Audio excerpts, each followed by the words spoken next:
નમસ્કાર વિદ્યાર્થી મિત્રો, મારી યુટ્યુબ ચેનલ સંજય પટેલમાં આપ સૌનું હાર્દિક સ્વાગત છે. મિત્રો, આજના વિડીયોની અંદર આપણે ધોરણ 3 વિષય છે પર્યાવરણ એટલે કે આસપાસ, જેનું પાઠ 3 જેનું નામ છે ઉત્સવોની ઉજવણી, તેના ભાગ 1 ની અંદર આજે આપણે પાઠ સમજૂતી અને તેમાં આવતા પ્રશ્નો છે તેના જવાબો વિશે શીખવાના છીએ. વિદ્યાર્થી મિત્રો, જો તમે મારી ચેનલમાં નવા હોય તો મારી ચેનલને જરૂરથી સબસ્ક્રાઇબ કરો. વિડીયો સારો લાગે તો લાઇક કરો, શેર કરો અને બેલ નોટિફિકેશન ઓન કરો, જેથી મારા આગળના નવા વિડીયો પણ આપને મળતા રહે. તેમજ વિદ્યાર્થી મિત્રો, આ પાઠની પીડીએફ જોવા માટે પ્લે સ્ટોરમાંથી અમારી એપ્લિકેશન વિશ્વગુરુ STD 1-12 ગુજરાતી ડાઉનલોડ કરી તમારા મોબાઈલમાં ઇન્સ્ટોલ કરો. જે તમે શરૂ કરશો તો તમને આ પ્રકારે જોવા મળશે, જેમાં બધા ધોરણની અંદર ધોરણ બતાવશે, ધોરણ પસંદ કરશો એટલે વિષય બતાવશે, વિષય પસંદ કરશો એટલે પાઠનું નામ બતાવશે. જેમાં તમે વિડીયો ઉપર ક્લિક કરશો તો તમને વિડીયો જોવા મળશે અને PDF ઉપર ક્લિક કરશો તો તમને PDF જોવા મળશે. તો આશા રાખો અમારી એપ્લિકેશન આપ સૌને ગમશે. જરૂરથી ડાઉનલોડ કરજો, જે એકદમ ફ્રી છે. કોઈ પણ પ્રકારના ચાર્જ વગર તમે વિડીયો અને PDF જોઈ શકશો. તો ચાલો મિત્રો, હવે આપણે શરૂ કરીએ પાઠ 3 ભાગ 1, ઉત્સવોની ઉજવણી, ફૂલોનો ઉત્સવ. તો ચાલો જોઈએ આપણે ફૂલોના ઉત્સવ વિશે. મારું નામ ઋષિ છે. હું જમ્મુનો રહેવાસી છું અને હું મારા માતા પિતા સાથે હિમાલય જઈ રહ્યો છું.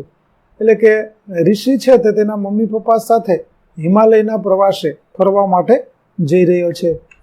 અમે મારા મામા એટલે મમ્મીના ભાઈ હોય તેને આપણે મામા કહીએ, ત્યાર પછી મામી એટલે મામાની પત્ની અને મારી પિતરાઈ બહેનો ચિયા અને નોનિકાને મળવા જઈ રહ્યા છીએ. તેઓ પર્વતોની નજીક એક નાનકડા ગામમાં રહે છે.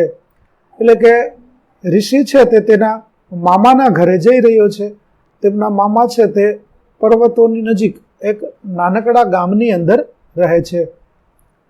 અમે બસમાં મુસાફરી કરી રહ્યા છીએ. હું બસની સવારીનો આનંદ માણી રહ્યો છું. બધા લોકો બસમાં મુસાફરી કરી રહ્યા છે.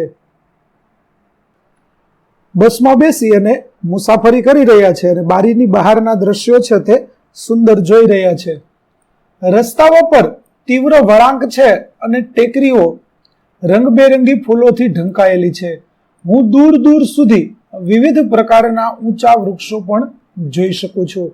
તો રસ્તાની આજુબાજુમાં સરસ મજાના દ્રશ્યો છે તે જોવા મળે છે. વિદ્યાર્થી મિત્રો, પર્વતીય વિસ્તાર હોય તો કુદરતી સૌંદર્ય છે તે ચારે બાજુ ખીલેલું જોવા મળે અને તે આપણે જોઈ શકીએ છીએ. નાની નાની ટેકરીઓ પર ઘણા બધા રંગબેરંગી ફૂલો છે તે પણ જોવા મળે છે. ધીરે ધીરે બસ છે તે આગળ વધી રહી છે અને દૂર દૂર સુધીના વિવિધ પ્રકારના ઊંચા વૃક્ષો પણ જોવા મળી રહ્યા છે. તો આ રીતે ઋષિ તેના પરિવાર સાથે આગળ વધી રહ્યો છે. જુઓ, તે બસમાં બેસી અને જઈ રહ્યો છે અને ત્યારે બસની અંદર એક સૂચના લખેલી તમે જોઈ શકો છો કે હંમેશા તમારું માથું અને હાથ બસની અંદર રાખો. ચાલો હવે ચર્ચા કરો. શું તમે ક્યારેય બસમાં મુસાફરી કરી છે? જો હા, તો તમારા વર્ગના સહાધ્યાયીઓને તમારો અનુભવ કહો. તો વિદ્યાર્થી મિત્રો, તમે બસમાં મુસાફરી તો કરી જશે. જો ન કરી હોય તો કરજો એક વખત, ખૂબ મજા આવશે. તો ચાલો આપણે એક નમૂનારૂપ અનુભવ કરીએ કે હું જ્યારે બસમાં બેઠો ત્યારે મને કેવો અનુભવ થયો. તો હું મારા મામાના ઘરે રાજકોટ ગયો હતો ત્યારે બસમાં બેઠો હતો. બસમાં મુસાફરી કરવાની બહુ મજા આવે છે. બારી બહાર સુંદર દ્રશ્યો જોવા મળે છે. રસ્તા પર ઘણા વાહનો જોવા મળે છે. ક્યારેક ટ્રાફિક જામ પણ જોવા મળે છે. તો આવો અનુભવ છે તે આપણને બસની મુસાફરી દરમિયાન થાય છે. બીજો પ્રશ્ન છે કે તમે તમારી મુસાફરી દરમિયાન કયા પ્રકારના વૃક્ષો અને ફૂલો જોયા હતા? તો મુસાફરી દરમિયાન તો જે વિસ્તારમાં આપણે જઈએ છીએ તે વિસ્તારની અનુકૂળતા મુજબ આપણને વૃક્ષો અને ફૂલો જોવા મળે છે. તો ચાલો આપણે તેની યાદી કરીએ. તો મુસાફરી દરમિયાન મને લીમડો, વડલો, પીપળો, આંબલી, ગુલમહોર જેવા વૃક્ષો અને ગુલાબ, કરેણ, ચંપો, બારમાસી જેવા ફૂલો જોવા મળ્યા હતા. તો તો જે તે વિસ્તાર પ્રમાણે આપણને આમાં વિવિધતા જોવા મળતી હોય છે. ચાલો, ત્યાર પછી આપણને પાછો પ્રશ્ન આપ્યો છે કે મુસાફરી કરતી વખતે તમારે સલામતીના કયા કયા પગલાં લેવા જોઈએ. ખાસ વિદ્યાર્થી મિત્રો, જ્યારે પણ તમે મુસાફરી કરો છો તો સેફટી માટે આપણે કેટલીક બાબતો છે તે વિચારવી જોઈએ. તો શું શું આપણે ધ્યાનમાં રાખીશું? તો ચાલુ વાહને ક્યારેય પણ હાથ કે માથું બારીની બહાર ન કાઢવું જોઈએ, કારણ કે સામેથી આવતું બીજું વાહન આપણને વાગી શકે. જો કારમાં હોઈએ તો સીટ બેલ્ટ અચૂક બાંધવો અને ચાલુ બસ કે ટ્રેનમાં અંદર દોડાદોડી ન કરવી. વાહન જ્યારે સંપૂર્ણપણે ઊભું રહે ત્યારે જ શિક્ષક અથવા મમ્મી પપ્પાનો હાથ પકડીને આરામથી ઉતરવું જોઈએ. રસ્તામાં કોઈ અજાણ્યા માણસ ચોકલેટ, બિસ્કીટ કે રમકડું આપે તો ક્યારેય લેવું જોઈએ નહીં. તો આવી રીતે આપણે મુસાફરી દરમિયાન જો સલામતીના પગલાં છે તે લઈશું તો આપણને ઘણો બધો ફાયદો થઈ શકે છે. ચાલો, ત્યાર પછી સાયકલ ચલાવતી વખતે અને રસ્તા પર ચાલતી વખતે તમારી સલામતીના કયા કયા પગલાં લેવા જોઈએ? તો સાયકલ ચલાવતી વખતે પણ અને ચાલતી વખતે હંમેશા રસ્તાની ડાબી બાજુએ ચાલવું જોઈએ. રસ્તો ક્રોસ કરતી વખતે બંને બાજુ જોઈને જો કોઈ વાહન ન આવતું હોય તો જ રસ્તો ક્રોસ કરવો જોઈએ. આ આપણી રોડ પરની સલામતી છે, એટલા માટે આપણે આવી બાબતોનું ધ્યાન રાખવું જોઈએ. ચાલો, ત્યાર પછી આપણને પ્રવૃત્તિ એક આપેલી છે કે વિભાગ અ માં આપેલી સંજ્ઞાઓ, જે સાઇનબોર્ડ્સ આપણને રોડ પર જ્યારે આપણે મુસાફરી કરતા હોઈએ ત્યારે જોવા મળે છે. ઘણી વખત આવા સાઇનબોર્ડનો અર્થ આપણને ખબર હોતી નથી. આપણને ચિત્ર જોવા મળે છે રોડ પર, પણ આપણે તેનો અર્થ જાણતા કદાચ ન હોઈએ. તો અહીં કેટલાક આવા સાઇનબોર્ડ આપણને આપેલા છે કે જેનો અર્થ આપણે શોધીએ. તો વિભાગ બ માં આપેલા તેમના અર્થ સાથે જોડો. જેમાં પ્રથમ સાઇનબોર્ડ જે આપણને જોવા મળે છે તે તમે ઘણી બધી જગ્યાએ રોડ પર આવું સાઇનબોર્ડ જોયું હશે, જે આપણને બતાવે છે ગતિ અવરોધક એટલે કે બમ્પ, જેને આપણે સ્પીડ બ્રેકર કહીએ છીએ. કે રસ્તા ઉપર આવું સ્પીડ બ્રેકર લગાવેલું હોય તો લોકો પોતાનું વાહન ત્યાં ધીમું ચલાવે છે. એટલે પેલું છે તે આપણું સ્પીડ બ્રેકર, ગતિ અવરોધક, જેને ગુજરાતીમાં કહેવામાં આવે છે. ત્યાર પછી બીજું છે તે છે આગળ શાળા છે. તમારી શાળાની બાજુમાં પણ કદાચ આવું સાઇનબોર્ડ તમે જોયું હશે. તો શાળાની બાજુમાં આવું સાઇનબોર્ડ લગાવવામાં આવે છે જેથી બાળકોને સલામતી છે તે જળવાઈ રહે છે અને વાહન ચાલકને પણ ખ્યાલ આવે છે કે આગળ શાળા છે તો મારે વાહન ધીમે ચલાવવું જોઈએ. ત્યાર પછી ત્રીજું સાઇનબોર્ડ છે તે ગાડી પાર્ક કરવી નહીં એટલે કે નો પાર્કિંગનું સાઇનબોર્ડ છે. કે આવું સાઇનબોર્ડ તમને જ્યાં લગાવેલું જોવા મળે તો તે જગ્યાએ આપણે ગાડી પાર્ક કરવી જોઈએ નહીં. ત્યાર પછીનું સાઇનબોર્ડ છે તે આગળ કામ ચાલુ છે એટલે કે જ્યારે રોડ પર રસ્તા ઉપર રિપેરિંગ કામ ચાલુ હોય અથવા તો નવો રસ્તો બની રહ્યો હોય ત્યારે આ પ્રકારના સાઇનબોર્ડ લગાવવામાં આવે છે, જેથી કરીને પ્રવાસીઓ, મુસાફરીઓને ખબર પડે કે આગળ રસ્તાનું કામ ચાલી રહ્યું છે તો આપણે સાવધાનીપૂર્વક ગાડી ચલાવવી જોઈએ. ત્યાર પછીનું સાઇનબોર્ડ છે તે હોર્ન વગાડવો નહીં આવું દર્શાવે છે. તો જુઓ, ઘણી બધી વિગતો, ઘણા બધા સ્થળ એવા હોય કે ત્યાં હોર્ન વગાડવાથી લોકોને તકલીફ થતી હોય. દાખલા તરીકે શાળા હોય, હોસ્પિટલ હોય, મંદિર હોય, તો આવી જગ્યાઓની આજુબાજુમાં આપણે હોર્ન વગાડવું જોઈએ નહીં, કારણ કે ત્યાં રહેતા, ભણતા અને દર્દીઓને આ હોર્નના કારણે ઘણી બધી તકલીફો થતી હોય છે. એવી તકલીફો ન થાય એટલા માટે આવા સાઇનબોર્ડ ત્યાં લગાવવામાં આવેલા હોય છે, જેથી કરીને લોકોને ખ્યાલ આવે કે અહીંયા શાળા છે અથવા તો હોસ્પિટલ છે તો અહીંયા હોર્ન વગાડવું જોઈએ નહીં. ત્યાર પછી આગળનું સાઇનબોર્ડ તે આપણને બતાવે છે કે યુ ટર્ન લેવાની મનાઈ છે. એટલે કે જ્યાં પણ તમને આવું સાઇનબોર્ડ જોવા મળે ત્યાંથી તમારે યુ ટર્નમાં ગાડી છે તે વાળવી જોઈએ નહીં. તો આ પ્રકારે રોડ પર આવા આપણને ઘણા બધા સાઇનબોર્ડ જોવા મળે છે અને દરેક સાઇનબોર્ડનો અર્થ છે તે જુદો જુદો થતો હોય છે. ચાલો, ત્યાર પછી ચિત્ર દોરવાના આપણને આપ્યા છે કે તમે રસ્તા ઉપર ઘણી બધી સંજ્ઞાઓ એટલે કે સાઇનબોર્ડ જોઈ હશે, તો ઉપરની યાદીમાં ન હોય તેવી કોઈ પણ 3 રોડ સંજ્ઞાઓ દોરો અને તેના નામ લખો. તો જુઓ વિદ્યાર્થી મિત્રો, અહીંયા આપણે 3 સાઇનબોર્ડ છે તે બનાવેલા છે. તે શું કહેવા માંગે છે તે આપણે જોઈએ. તો જેમાં પેલું સાઇનબોર્ડ છે તે સ્ટોપ એટલે કે થોભો. કોઈ પણ જગ્યાએ આવું સાઇનબોર્ડ આપણને જોવા મળે તો ત્યાં આપણે આપણું વાહન ઊભું રાખવું જોઈએ. તે તેના માટેનું સાઇનબોર્ડ છે. ત્યાર પછી બીજું સાઇનબોર્ડ છે તે ઝેબ્રા ક્રોસિંગનું છે.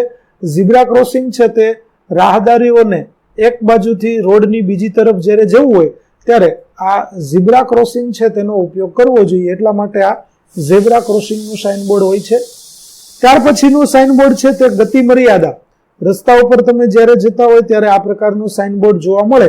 દાખલા તરીકે અહીં 40 લખેલા છે, તો એનો અર્થ એવો થાય છે કે આ રસ્તા ઉપર જ્યારે તમે વાહન ચલાવો છો તો તમારે 40 કિલોમીટર પ્રતિ કલાકની ઝડપથી ઓછી સ્પીડે વાહન તમારું ચલાવવું જોઈએ. તો આ પ્રકારે આપણને જુદા જુદા સાઇનબોર્ડ છે તેને અર્થ છે તે પણ ખબર હોવી જોઈએ અને તે શું કહેવા માંગે છે તેની જાણકારી પણ મળી રહે છે.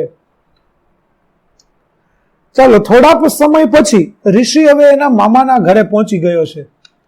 થોડા સમય પછી અમે મારા મામા મામીના ગામ પાસેના બસ સ્ટેશન પર પહોંચ્યા. અમે નીચે ઉતર્યા. મામા અમને લેવા માટે આવેલા હતા. પહેલા અમે પાકા પહોળા રસ્તા પર ચાલવાનું શરૂ કર્યું, જે આગળ જતા સાંકડા બની જતા હતા. એટલે કે ઋષિના મામાના ઘર સુધી ગાડી છે તે બસ છે તે જતી ન હતી, એટલે તે લોકો બસ સ્ટેશન પર ઉતર્યા અને ત્યાંથી તેના મામા છે તે તેમને તેડવા આવ્યા હતા. અહીંથી પાકા રસ્તા અને ત્યાર પછી આગળ જતા આ રસ્તાઓ છે તે સાંકડા બનતા જતા હતા અને તેઓ આગળ તેના મામાના ઘર સુધી જાય છે. માટીવાળા કાચા રસ્તામાં પછી આ રસ્તાઓ ફેરવાય છે. ત્યાંથી થોડે જ દૂર જતા મામાનું ઘર આવે છે. જેવા અમે મુખ્ય દરવાજામાં પ્રવેશ્યા, મને તેમના બગીચામાં આવેલી રંગબેરંગી ફૂલોની હાર જોવા મળી. હું તેમાંના કેટલાક ફૂલોને ઓળખી શકતો હતો અને તેમના નામ આપી શકતો હતો, જેમ કે ગુલાબ, ગલગોટો, જાસૂદ વગેરે. તો આવા ફૂલો છે તે તેના મામાના ઘરની અંદર દાખલ થાય છે ત્યારે ઘરની અંદર જ તેને આ પ્રકારે પ્રવેશ દ્વારની નજીક જ આવો સુંદર મજાનો બગીચો તેના મામા દ્વારા બનાવવામાં આવેલો હતો અને આ બગીચામાં ખીલેલા ફૂલોની સુગંધ છે તે આવી રહી હતી અને તેમાંથી ઋષિ છે તે કેટલાક ફૂલોને ઓળખતો હતો, જેમાં ગુલાબ છે, ગલગોટો છે, જાસૂદ છે. તમે પણ વિદ્યાર્થી મિત્રો આ ફૂલોને ઓળખી શકો. જો કે હું ફૂલોની સુંદરતાથી દંગ રહી ગયો. મેં પહેલા ક્યારેય ફૂલોની આવી સુંદરતા જોઈ ન હતી. તેણે આવા સુંદર ખીલેલા ફૂલો પહેલા ક્યારેય જોયા ન હતા, તેથી તેને ખૂબ જ નવાઈ લાગે છે. શું તું મહેરબાની કરીને મને આ ફૂલોના નામ કહીશ? મેં નોનિકાને પૂછ્યું. નોનિકા તે ઋષિના મામાની દીકરી છે, એટલે ઋષિ તેની મામાની દીકરીને પૂછે છે કે તું મને આ ફૂલોના નામ જણાવ, કેમ કે હું તે ફૂલો વિશે જાણતો નથી. એક ફૂલ તરફ ઈશારો કરતા નોનિકાએ કહ્યું કે આ ફૂલ ટ્યુલિપ છે. નોનિકા તેને એક ફૂલ બતાવે છે અને કહે છે કે આ ફૂલ છે તે ટ્યુલિપનું ફૂલ છે. જુઓ, બાજુમાં પણ તમને તેનો ફોટોગ્રાફ આપવામાં આવેલો છે. ત્યારબાદ મામીએ બાળકોને બપોરના ભોજન માટે બોલાવ્યા. બપોરના ભોજનને વિદ્યાર્થી મિત્રો લંચ કહેવામાં આવે છે. તો મામી છે તે બપોરનો સમય થઈ ગયો એટલે બધા બાળકોને જમવા માટે બોલાવે છે અને બધા બાળકો જમવા માટે આવે છે.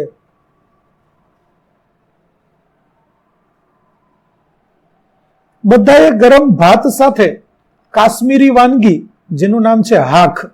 હાખ છે તે એક પ્રકારનું પાંદડા વાળું શાક છે જે ખાધી અને તે ખરેખર સ્વાદિષ્ટ હતી. વિદ્યાર્થી મિત્રો, વિસ્તાર પ્રમાણે જુદી જુદી વાનગીઓ બનાવવામાં આવતી હોય છે. તેમાં અહીં હાખ છે તે બનાવવામાં આવ્યું હતું, જેને ભાત સાથે ખાવામાં આવતું હતું અને તે એક પ્રકારની વાનગી છે કે જે ભાત સાથે ખવાય છે. શું તમે જાણો છો કે દર વર્ષે આ સમયમાં અમારે ત્યાં કાશ્મીર ટ્યુલિપ ઉત્સવનું આયોજન કરવામાં આવે છે? નોનિકાએ ભોજન લેતા કહ્યું. ત્યારે નોનિકા તેને કહે છે કે અમારે કાશ્મીરની અંદર દર વર્ષે ટ્યુલિપ ઉત્સવ છે તેનું આયોજન કરવામાં આવે છે અને તેના વિશે નોનિકા માહિતી આપે છે. ત્યારે ઋષિ પણ તેને કહે છે કે અમારે ત્યાં પણ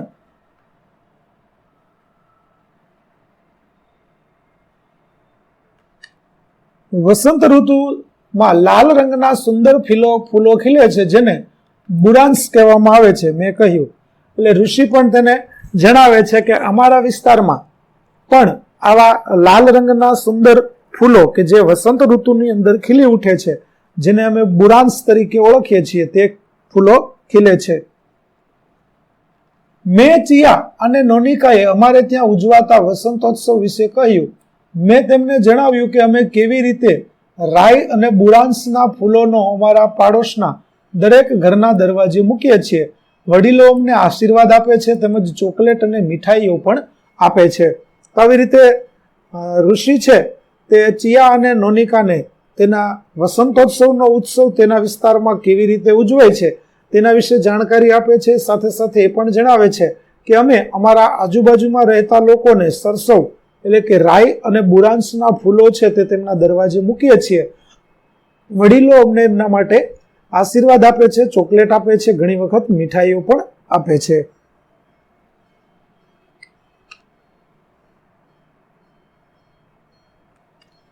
ચિયાએ ઉત્સાહથી કહ્યું કે કેરળની મારી મિત્ર ઉન્ની આ સમયે વિશુ નામનો એક તહેવાર ઉજવે છે. તેઓ વિશુકાની બનાવવા માટે ગરમાળાના ઘણા બધા પીળા ફૂલો, ફળો અને શાકભાજીનો ઉપયોગ કરે છે. વિશુકાની, વિદ્યાર્થી મિત્રો, એ કેરળની અંદર એક ઉજવાતો ઉત્સવ છે, જેમાં ગરમાળાના, અહીં જે તમને પીળા રંગના ફૂલો બતાવવામાં આવેલા છે, આ પીળા રંગના ફૂલો છે તે ગરમાળાના ફૂલો છે. ખાસ કરી ઉનાળાની ઋતુમાં ગરમાળાની અંદર પુષ્કળ પ્રમાણમાં આવા પીળા ફૂલો આવે છે અને તેના માટે વિશુકાની બનાવવામાં આવે છે. વિશુકાની બનાવવા માટે ફળ ફૂલ અને શાકભાજીનો ઉપયોગ કરવામાં આવે છે. મામી અમારી વાતચીતમાં જોડાતા કહ્યું કે વસંત એ કુદરતનો ઉત્સવ છે. કડકડતી ઠંડી પછી સૂર્ય વધુ તેજસ્વી બને છે. આપણે આપણી આસપાસ ફૂલો ખીલતા, ઘાસ ઉગતા અને વૃક્ષો પર નવા પાંદડા આવતા જોઈએ છીએ. તો વસંત ઋતુ છે તે આવી રીતે નવી ઋતુનો સમય છે. અલગ અલગ ઋતુઓમાં જેમ વાતાવરણની અંદર બદલાવ જોવા મળે તેમ વસંત ઋતુની અંદર ફૂલો ખીલે છે, ઘાસ નવું ઉગી નીકળે છે અને વૃક્ષો ઉપર પણ પાનખરની અંદર જે પાન ખરી ગયા હોય તેની જગ્યાએ નવા પાન આવવાની શરૂઆત થાય છે. જ્યારે હું મારી આસપાસ સુંદર અને રંગબેરંગી ફૂલો જોઉં છું ત્યારે મને કેટલો આનંદ થાય છે તે વિશે મેં મામી, ચિયા અને નોનિકાને કહ્યું. થોડા દિવસ પછી અમે ઘરે પાછા ફર્યા. કુટુંબ સાથે વિતાવેલ વેકેશન અને તે મુલાકાત યાદગાર હતી. આવી રીતે ઋષિ છે તે તેના મામાની ઘરેથી ઉત્સવની ઉજવણી પૂર્ણ કરી અને પોતાના ઘરે પરત ફરે છે. ત્યાર પછી આપણને અહીં વિશુકાની વિશે માહિતી આપવામાં આવી છે. તો વિશુકાની એ મલયાલી નવા વર્ષના પ્રથમ દિવસે મનાવવામાં આવતી શુભ વિધિ છે. સૂર્યોદય સમયે શુભ વસ્તુઓના દર્શન કરવાથી આગળનું વર્ષ ફળદાયી અને સમૃદ્ધિ લાવનારું બનશે તેવું લોકો માને છે. અને કેરળની અંદર મલયાલી નવા વર્ષની શરૂઆતના દિવસે પ્રથમ દિવસ તરીકે આ વિશુકાનીનો ઉત્સવ છે તે ઉજવવામાં આવે છે. તો વિદ્યાર્થી મિત્રો, અહીં આપણે પાઠ 3 નો ભાગ 1 છે તે પૂર્ણ કરીએ છીએ. આગળના ભાગનો વિડીયો મેળવવા માટે મારી ચેનલને જરૂરથી સબસ્ક્રાઇબ કરો તેમજ પીડીએફ જોવા માટે પ્લે સ્ટોરમાંથી અમારી એપ્લિકેશન વિશ્વગુરુ STD1 થી 12 ગુજરાતી ડાઉનલોડ કરો, જેમાં આપને ધોરણ 3 તમામ વિષયના સ્વાધ્યાય સોલ્યુશન, સ્વાધ્યાય પોથી સોલ્યુશનના વિડીયો અને પીડીએફ મળી રહેશે, જે એકદમ ફ્રી છે. તો જરૂર ડાઉનલોડ કરજો. ફરી મળીશું આપણે નવા વિડીયો સાથે. ત્યાં સુધી આવજો.